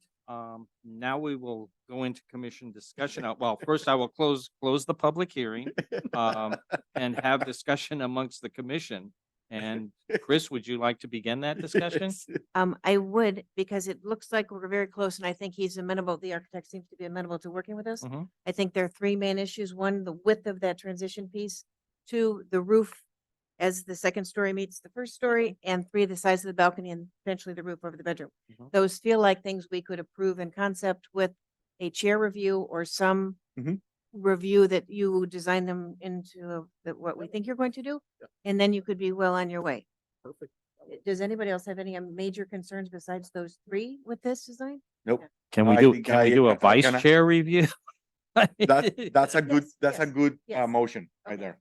All right, so if you guys don't disagree, I will make I a motion agree. that we approve the project as presented with those 3, with a vice chair review of 3 conditions: a transition piece that makes a little more sense, the roof as it hits the first roof, and the balcony with the roof over the bedroom or something it makes more sense to Yes. balcony. Yes. Okay, we have a motion. Do we have a second? I second. Okay, motion and second. Staff, could you please call the Sorry. roll? Wendy? Oh, I'm sorry, Braulio. I'm Oh, sorry. okay, I fine. just want to bring in one more piece of information that I'd like the commission to consider, Mhm. specifically in regards to the roof. One of the intents for keeping the roof as it is preserving the integrity of the existing roof. And so that might be something that might be altered during the redesigning of the roof, and just something for the commission to consider in case there's leeway between both designs. Yeah. That's very valid. Thank you. Thank Appreciate you. it. Yeah, I have, yeah, yes, that is something that the commission had discussed, and we have different opinions on that level of preserving that. We've had difference in opinions, but yeah, different, absolutely. Okay, so we do have a motion and a second. Staff, if you could please call the roll. Commissioner Cross, Yes. Commissioner Morris, Vice Chair Lopez, Yes. and Chair Gallatin. Yes. Motion carries. Since Braulio brought it up, Uh-huh. and this has passed, and it's so we're moving forward. But since I'm going to be reviewing it, Mhm. I would like, if is it okay for me to have a conversation about it With me? with everybody, Oh, with with the everybody. commission? Is that okay, or Well, should we wait till the end of the? Okay. let me good. turn to Matt for Yeah, yeah. guidance on We that. should wait till the end.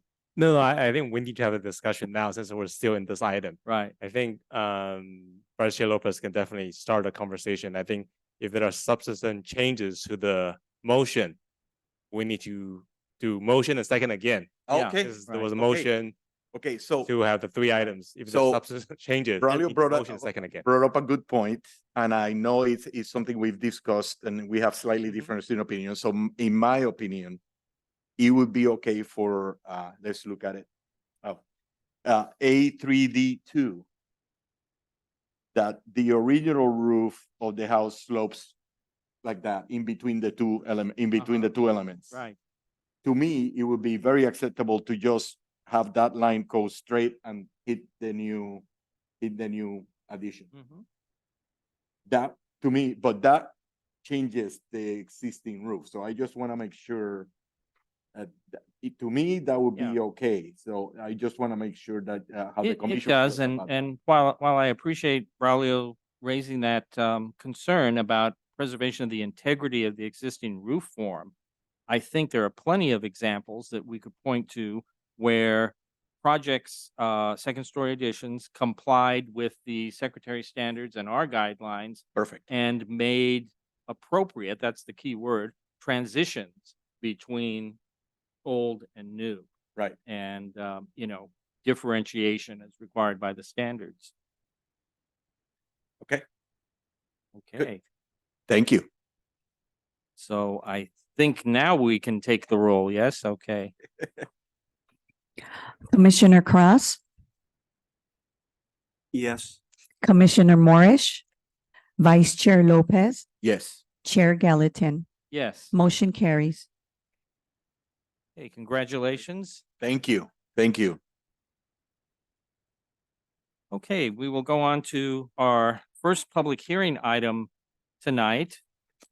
And that is 541 Prospect Avenue. It's a request for certificate of appropriateness for a new first-story interior remodel and a 484 square foot second-story addition and a new proposed rear deck and pergola to an existing one-story 1,207 square foot single-family residence. And Braulio Madrid will present this report as well. Thank you, Chair. And again, thank you, Commissioners, for being here this evening. Before I start the presentation on item 6, I would like to make a quick note. The noticing that was sent out to properties within 300 feet stated that there was an addition happening to the first floor. However, that was over advertising because there's no additioning happening. We're actually just doing an interior remodel of the existing floor. With that said, my name is Braulio Madrid, and it's my pleasure to present to you today project number 2513 for certificate of appropriateness. Location of the property is 541 Prospect Avenue. The project site is located on the west side of Prospect Avenue between Grevillea Street and Buena Vista Street, north of the 110 freeway. The property is zoned RS for residential single family. The property measures approximately 6,000 square feet. It was developed in 1927 with the influence style of English Tudor Revival. The existing home measures a total of 1,207 square feet. The request for the certificate of appropriateness is for a 484 square foot second story addition and a remodel of the first floor. Facade improvements are also included to remove inconsistent and unpermitted architectural elements, such as the unpermitted doors and windows at the front. Lastly, the applicant is proposing a new 434 square foot deck with a pergola located at the rear. The project remains in compliance with the applicable development standards, including but not limited to floor area ratio, lot coverage, setbacks, parking, and building height. In addition, any legal nonconforming standards of the original home will remain unchanged. Here we have the site plan for the property.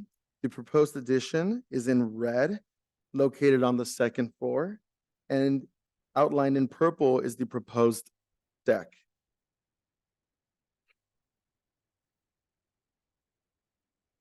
Here we can see the demolition plan, which includes minor demolition of interior walls and removal of doors and windows that have been changed out without permits. The interior renovation will include relocating the existing laundry room, relocating the existing kitchen, add a bathroom, and add the access to the second story. Here we have the illustration of the proposed floor plans. As you can notice, the demolitions and alterations to the first floor will not alter the existing footprint of the home.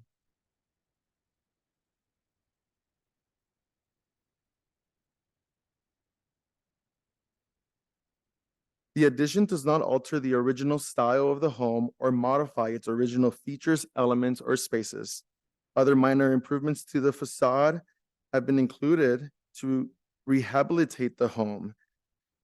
This includes repairs to the existing arched window, repairs to the replacements of the unpermitted vinyl windows and doors, repairs to the damaged eave fascia boards, and replacement of wrought iron gate. Here we see the rear west elevation where the proposed addition is primarily visible. The addition includes a partial remodel of the existing floor, while the second addition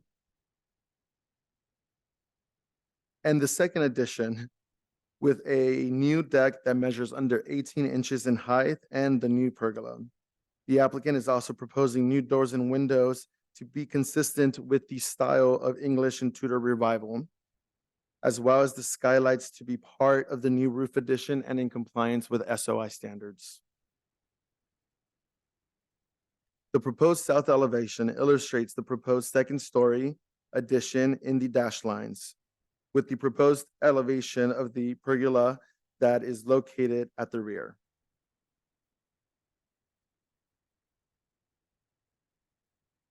The proposed north elevation includes changes to the second story, removal of unpermitted windows, and elevations of the proposed deck and pergola. The new addition will be differentiated by the proposed refined smooth stucco versus the existing rough stucco on the first floor. The slope of the roof will be different, and the overall proposed exterior materials will have a differentiation. Here we have a 45-degree angle line of sight from the front property. As you can see, the proposed addition will not be visible from the existing roof line, with minimal visibility from the side yards.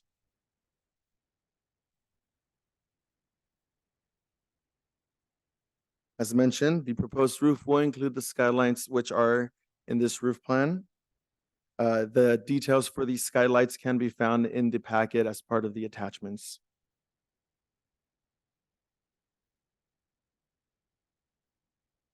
In this slide, we have sections of the proposed project, section cuts.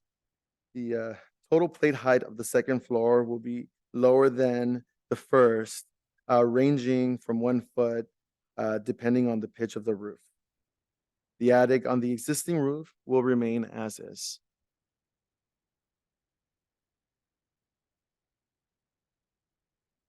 The proposed materials include smooth refined stucco, cedar wood for the deck and pergola, colors to match the existing color pattern of the home, and roofing materials to match the existing English Tudor Revival style. In this slide, we have 3D models of the proposed project. The majority of the scope of work will be located towards the rear, shown in the lower image.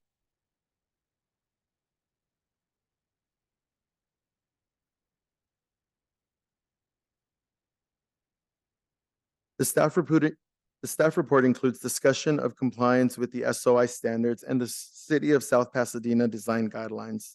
The following references have been made from the city's design guidelines to prove compliance with the design standards.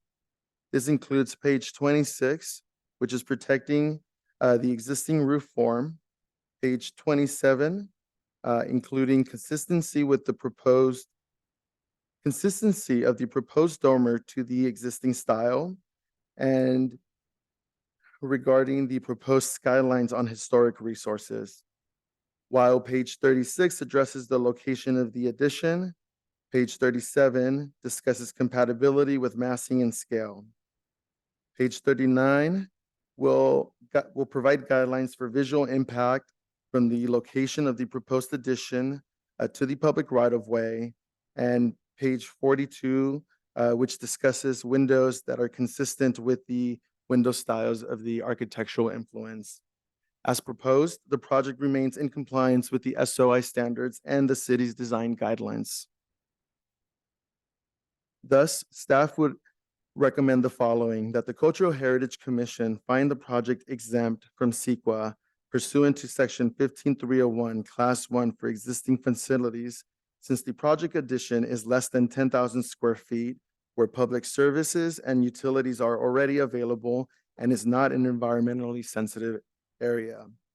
Additionally, pursuant to section 15331, class 31 for the historic resource restoration and rehabilitation, as the project will propose modifications and alterations to an existing locally designated potential historic resource.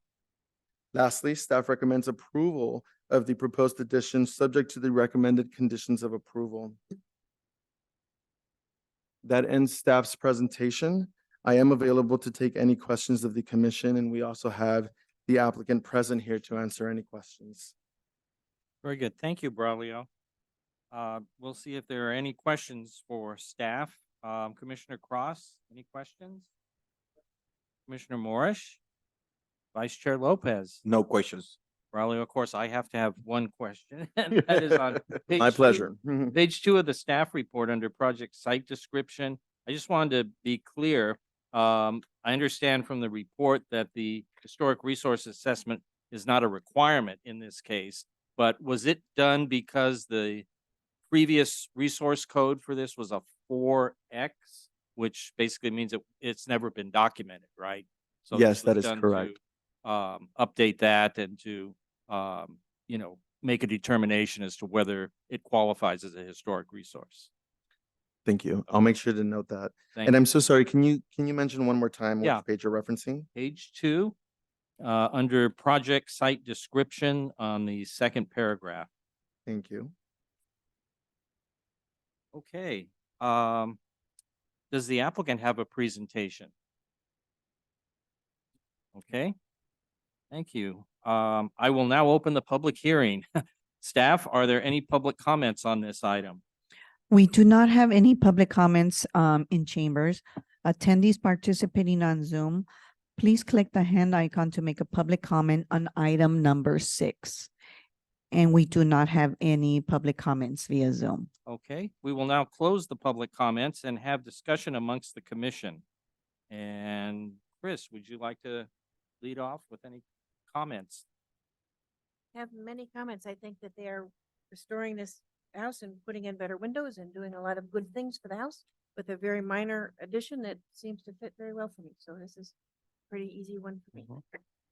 Okay, Conrado? Yeah, echo the comments, beautifully scaled, it's a great detail, so thank you. Yeah, this is the way it should be done every time.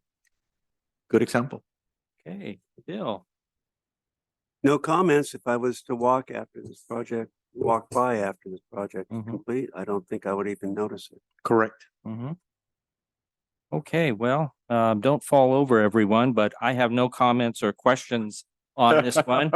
And I want to commend the applicant and his architect for this. You guys have done a really fine job of following the Secretary of Interior standards and our city design guidelines to really make this a seamless addition. So thank you. And with that, I'll entertain a motion. I would make a motion that we approve the project as submitted. We can make the mandatory findings and project-specific findings, lots of them, but number 1, 4, and 5 at least, as submitted. Okay, I'll do we- second. Second? All right, staff, roll call, please. Commissioner Cross, Yes. Commissioner Morris, Vice Chair Lopez, Yes. and Chair Gallatin. Yes. I want to read at the conclusion of this public hearing item, this project has been approved, subject to the conditions of approval. This decision is final unless an appeal is filed within 15 days from today. No construction or activity may commence during this period, and appeal forms may be obtained from the city clerk's office. Thank you, and this closes the public hearing for agenda item number 6. Thank you. Thank you. Okay, we move on to our next item, which is 827 El Centro Street. This is a request for a notice of intent to demolish a 655 square foot single-family residence at 827 El Centro Street. Projects submitted to the planning division that include the demolition of buildings constructed at least 45 years prior to the date of application are required to be evaluated by the Cultural Heritage Commission to determine if the property could potentially meet national, state, or local criteria for historic designation. To present the staff report for this item, we have Mackenzie Goldberg. Thank you. I will be presenting agenda item number 7 this evening for project number 2562 NID DRX. The project is located at 827 El Centro Street. Here is an aerial view of the subject site, which is located on the southerly side of El Centro Street. The lot has a size area of 7,419 square feet and is located within the RM zone. The subject site is currently improved with a 655 square foot single family residence that's shown on the slide. In 1924, the existing building and a detached garage were built. In the 1940s, additions were built at the east side and at the rear. The garage was demolished sometime after 1974. The permit records for this property are a little lacking. Sometime after 1974, the garage was demolished as well as other modifications, which include a front porch addition, the replacement of siding with stucco, the reconfiguration and resizing of exterior openings, the replacement of windows and doors, and the new asphalt shingle roofing. The property is located within the 800 block El Centro cluster, which was identified in the 2002 survey as an eligible district. It is comprised of 7 potential contributors, all in a mixture of early 20th century architectural styles. In the 2002 survey, 827 El Centro was one of 4 parcels on the block that was identified as a non-contributor. The applicant is requesting a notice of intent to demolish the 655 square foot single family residence. An associated design review application has been submitted for the construction of 2 new residences, an ADU, and a garage. In accordance with SPMC section 265E3, buildings over 45 years are required to be evaluated to determine if the property could potentially meet criteria for historic designation. If the commission determines it is not eligible, the project will proceed to the DRB. The HRE report evaluated the structure for inclusion in the National Register of Historic Places, the California Register for Historical Resources, and the City of South Pasadena landmark designation. Based on the findings, the subject property is not eligible for historic designation. Staff recommends that the Cultural Heritage Commission find the project exempt from CEQA based on the common sense exemption and the exemption for new construction and conversion of small structures. The CHC should also make the determination that the structure does not meet national, state, or local criteria for historic designation, and the project may proceed with the application process. That concludes my presentation. I'm available for questions. We have the consultant who did the historical resource evaluation on Zoom to answer questions, and the applicant is in the room and available as well. All right, very good. Thank you, Mackenzie. Does anyone have any questions of staff? No? No questions of staff. Okay, great. Does the applicant have a presentation? They do not. Okay. And let me also ask, since we do have the preservation consultant with us via Zoom, were there any questions for that individual? No. Okay, very good. I will now open the public hearing. Before doing so, before asking if we had any public comments on this item, let the record reflect that we did receive one written comment in support of the of finding this a non-historic resource in support of demolition of the existing structure. So staff, do we have any other public comments either here in chambers or via Zoom? We do not have or receive the request for public comments in chambers. Attendees participating on Zoom, please click the hand icon for public comment on item number 7. And we do not have any public comments via Zoom. Okay, very good. We will now close the public comments and have discussion amongst the commission. Someone would like to begin?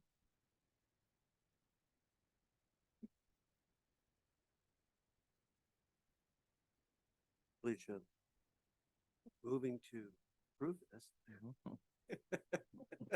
That seemed like a rather easy decision Yeah. to make.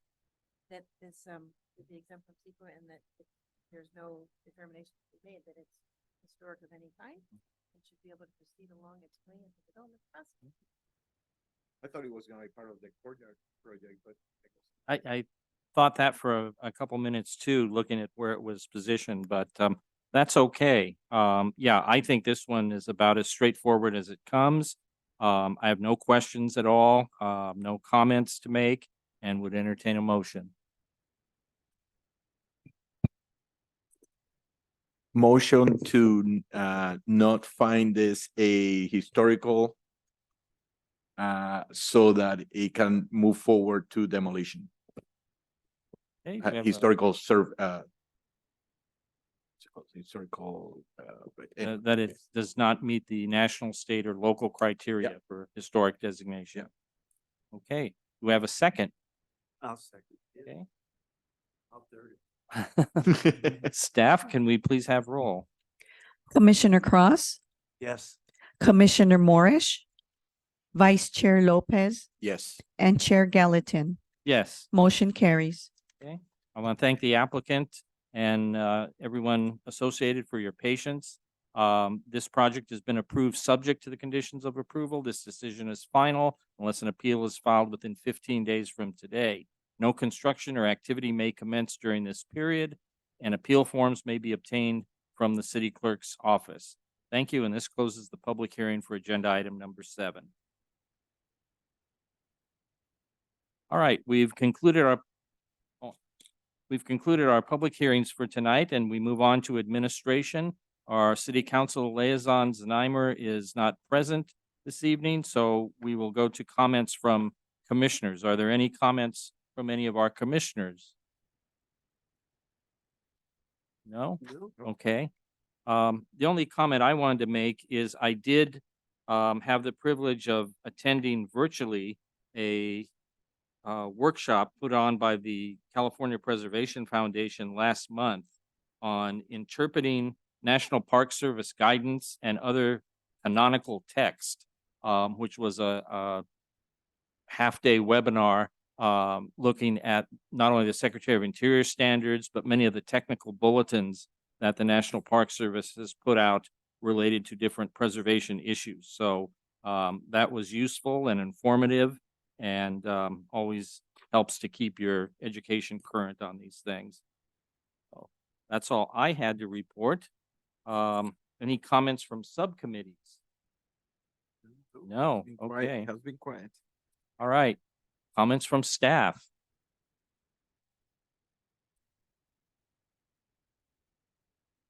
Thank you. Good evening, Chair Gallatin and members of the commission. My name is Matt Cheng, Planning Manager here at the city. So I have a couple updates.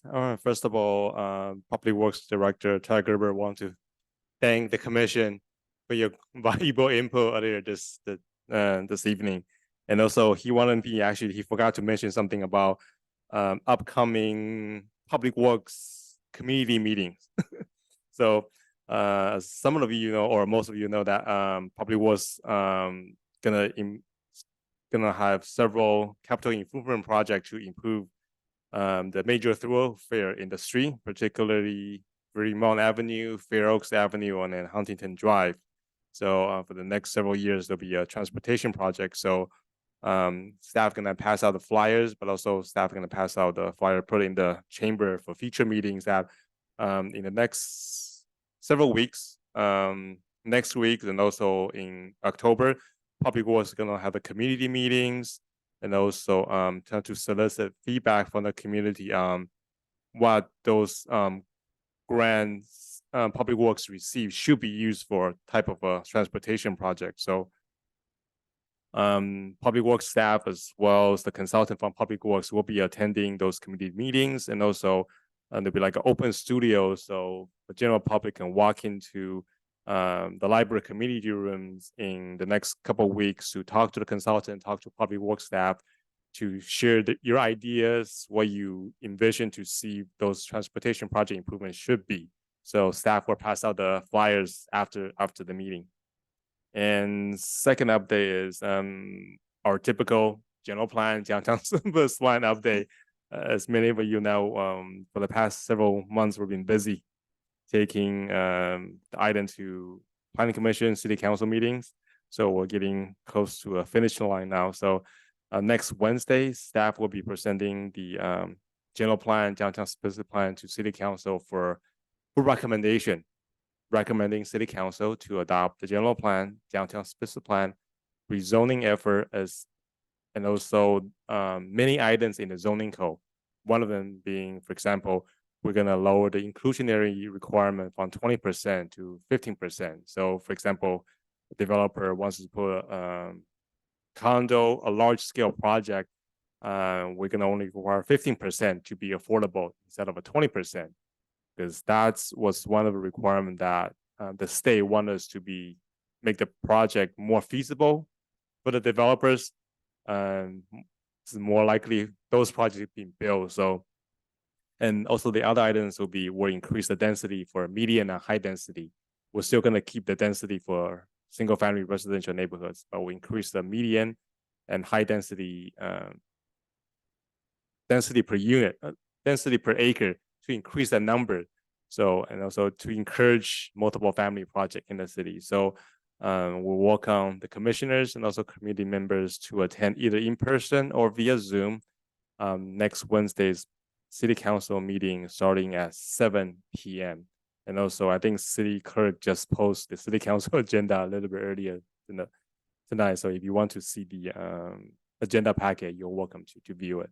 And that's what I have tonight. Okay.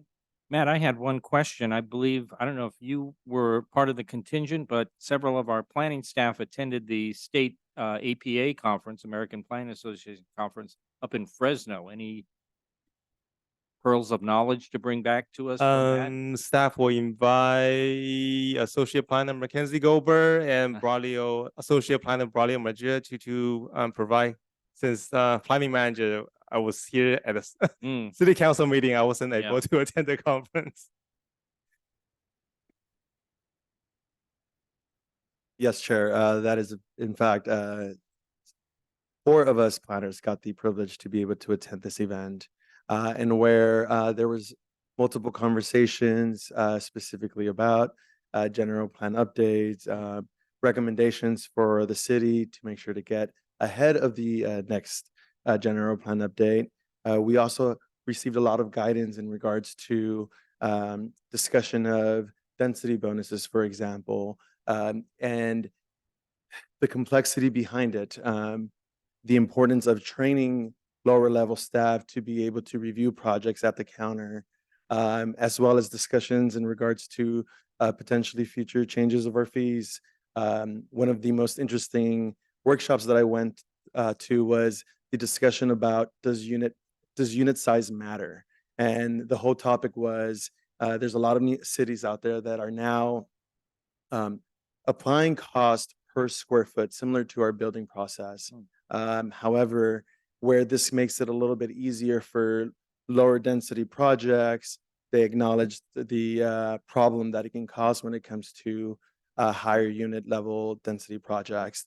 And so it was very interesting to see how much the state has pushed brand new regulations when we discuss about not just SB 9 or ADUs, but the updates that we have to come into compliance with. They could not emphasize enough the importance of a city coming up with their own standards versus following the state standards so that we can be more specific to our community and our future development. But with that said, that's only very little compared to everything that we've got to learn and the number of people we got to network. But thank you for asking. Great. Mackenzie, any thoughts? Braulio did a great job of covering sort of a lot of the housing discussions at the APA conference. I went to quite a few sessions about wildfires and high-risk fire areas, which is relevant to some parts of South Pasadena and sort of measures the state is taking, particularly to keep insurance companies here. Okay, very good. Well, I really am pleased to see staff getting the opportunity to attend things like the state conference, and maybe some of you will get to go to the national conference in Minneapolis next year. But that's really great, and good to see you guys keeping up your knowledge and information with current standards. Okay, well, if there's nothing else this evening, then I would entertain a motion to adjourn to the next regular Cultural Heritage meeting on Thursday, October 19th, 2023 at 6:30 PM. Thank you. Okay, so be it. We are adjourned.